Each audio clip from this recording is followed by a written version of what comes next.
jovem, uma adolescente de apenas 13 anos de idade, brutalmente assassinada com um disparo de arma de fogo na cabeça. Eu estou aqui na DEAN 2, em Ceilândia, estou ao lado da doutora Mariana Almeida, ela que está aí presidindo as investigações e ela se prontificou em conversar com a nossa equipe. Doutora, obrigado pela atenção dada à equipe do DF Alerta. Doutora, a Polícia Civil já confirmou que o caso se trata de um feminicídio consumado?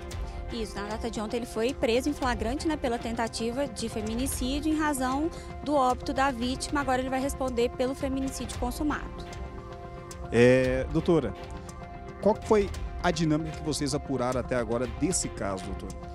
A princípio, no local ali, ele suscitou uma possível ocorrência de um assalto, né? Mas a própria cena ali do crime não indicava nada relacionado a isso. Então, acabou sendo contraditória essa versão apresentada por ele. Aqui na delegacia, ele optou por ficar em silêncio durante o interrogatório. E agora a gente aguarda a conclusão das perícias que foram realizadas tanto no local do crime, na vítima e também no autor, para que a gente consiga entender as circunstâncias e o motivo da prática desse crime. Doutora, a mãe dessa vítima chegou a mencionar que no hospital ela percebeu ali possíveis marcas que indicariam ali um possível estrangulamento dessa vítima. Além disso, mordidas, né, no corpo dele.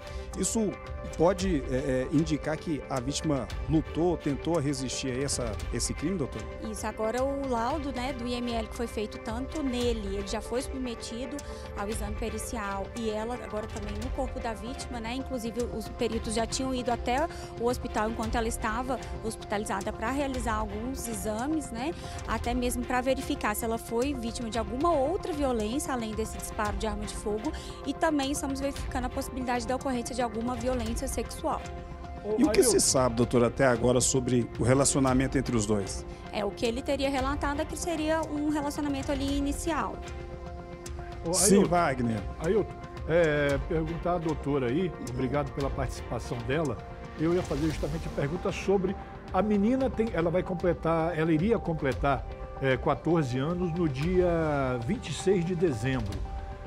Ele não foi autuado também, ou não pode ser autuado também, pelo crime de estupro de vulnerável, já que mesmo ela tendo ali ido para a casa dele, não caracteriza o crime de estupro de vulnerável nesse caso, doutora?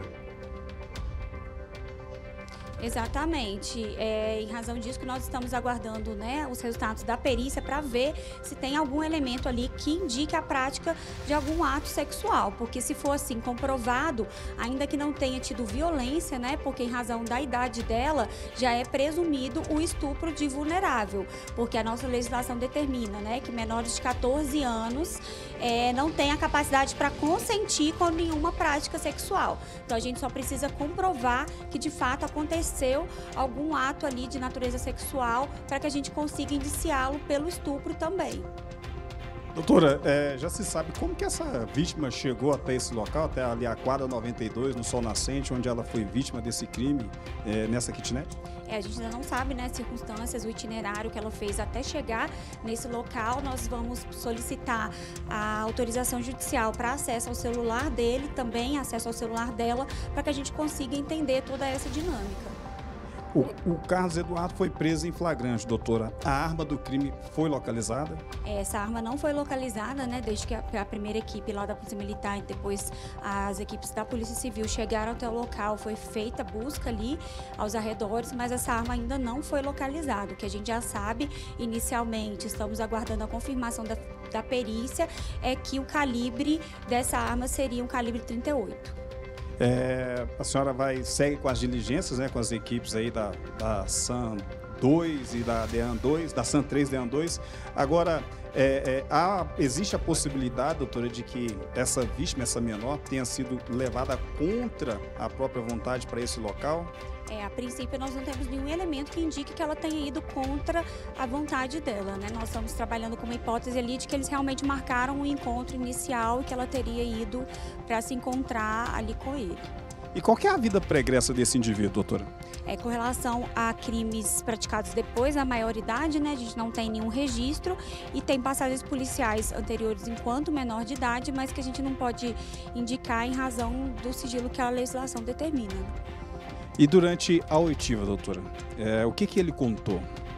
Informalmente ele chegou a falar com os policiais quando estava lá no local, suscitou essa hipótese de que outra pessoa entrou, né, anunciando um assalto, mas nós verificamos que nada foi levado do local e no interrogatório formal dele ele optou por ficar em silêncio. Agora é necessário, né, doutor, esperar a conclusão dos trabalhos da perícia. A senhora pode me explicar, doutora, como que a senhora pretende, como a perícia, né, será feita de comparação entre as mordidas e a arcada dentária da vítima?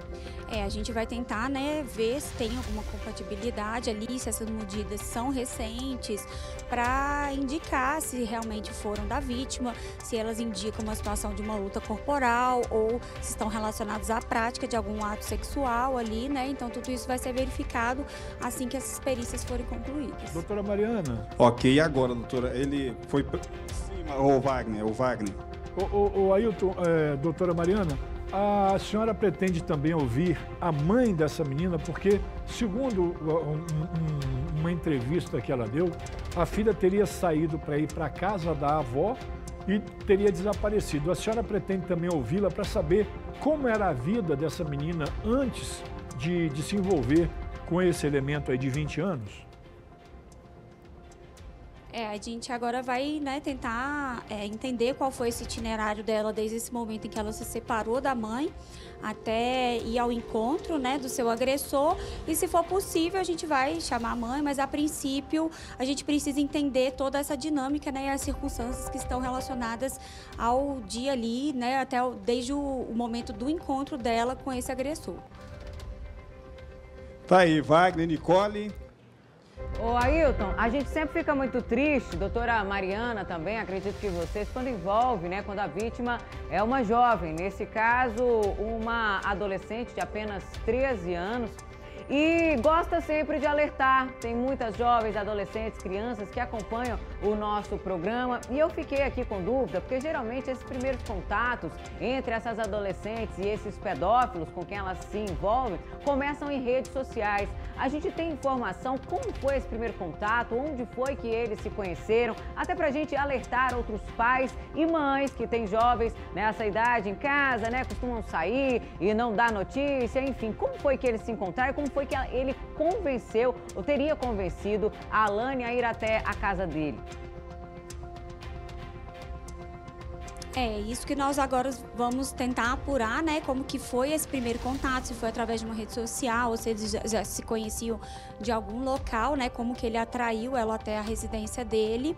E vale colocar sempre esse alerta, né, que os pais precisam sim monitorar o acesso ao celular dos seus filhos, acesso às redes sociais, porque elas estão realmente cheias de perigos, e também que os pais comecem a se valer dessas tecnologias para realizar esse monitoramento mesmo, né, porque os adolescentes às vezes ali não entendem da gravidade das situações, podem acabar dizendo que estão no local, mas vão até outro, e que os pais se utilizem dessas ferramentas de localização para ver onde que os filhos de fato estão e assim consigam protegê-los, né? Porque a gente vê que esses contatos iniciais são feitos mesmo nas redes sociais, mas que geralmente eles marcam algum ponto de encontro e às vezes levam essas vítimas para alguma localidade erma que elas não conseguem se desvencilhar desses agressores, né? Então é muito importante que os pais consigam monitorar a localização dos seus filhos.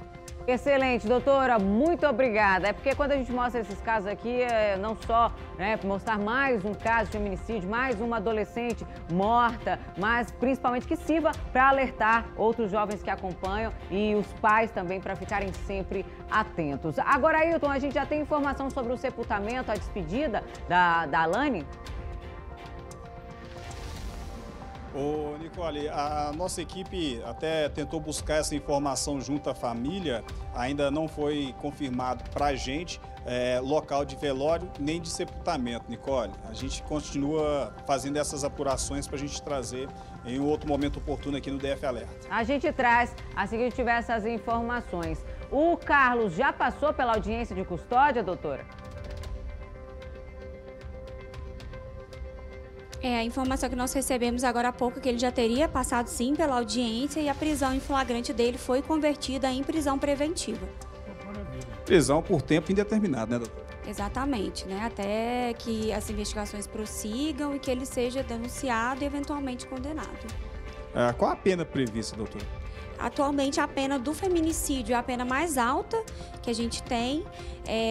Ela pode chegar a 40 anos e, no caso, por ela ser menor de 14 anos, também tem um aumento dessa pena, além de, eventualmente, a pena também do crime de estupro de vulnerável, que é bem alta.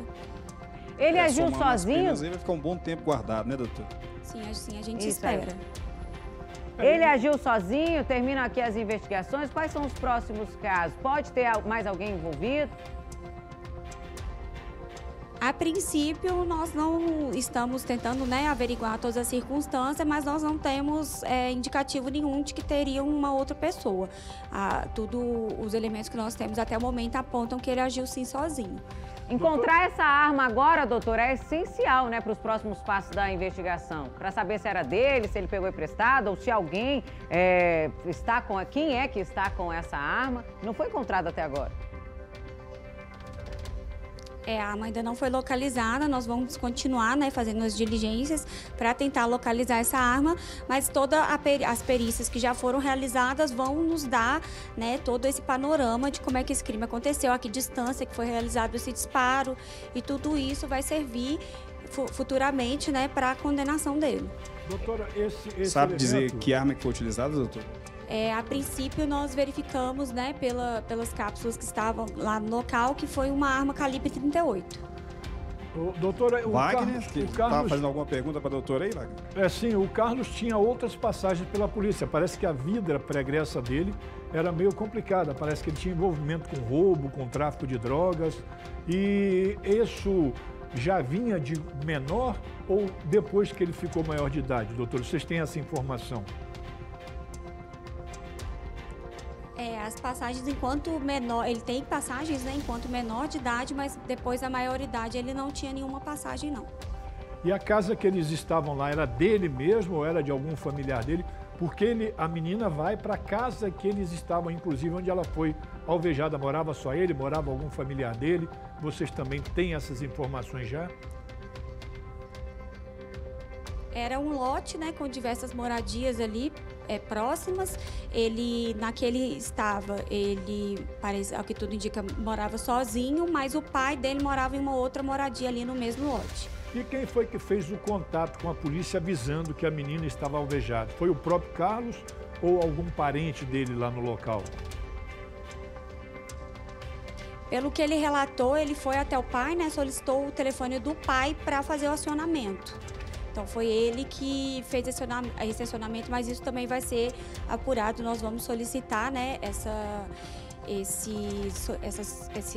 ligação que ele realizou, né, para a gente averiguar quem de fato fez esse chamado, mas ao que tudo indica teria sido ele mesmo. Mas isso poderia até mesmo para tentar desvirtuar aí as investigações, doutor, para tentar dificultar o trabalho da polícia? Exatamente, já que esse primeiro chamado, né, foi relatando que teria acontecido um roubo ali no local.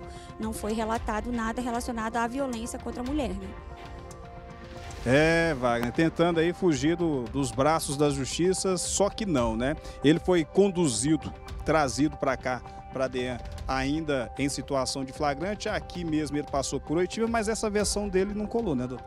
Exatamente, todos os elementos ali, né? Por isso que é muito importante a Polícia Civil sempre, assim que fica sabendo da ocorrência de um crime, vai até o local. Esse local foi imediatamente periciado e aí a versão apresentada inicialmente por ele não bateu com os demais elementos encontrados ali na cena do crime. Ele demonstrou muita frieza, demonstrou algum certo desconforto, né, diante dessa situação, doutor? Ele negou, né, que teria sido o autor ali, mas no interrogatório mesmo ficou em silêncio e não falou mais nada desde o momento que ele chegou aqui na delegacia. Ou seja, total desprezo pela vida, né? Não pensou, não falou mais nada, não demonstrou nenhum arrependimento, não. Tá aí, Nicole, conversamos aqui com a doutora Mariana Almeida, o caso agora segue em apuração, as investigações continuam e a gente segue também acompanhando os trabalhos da Polícia Civil.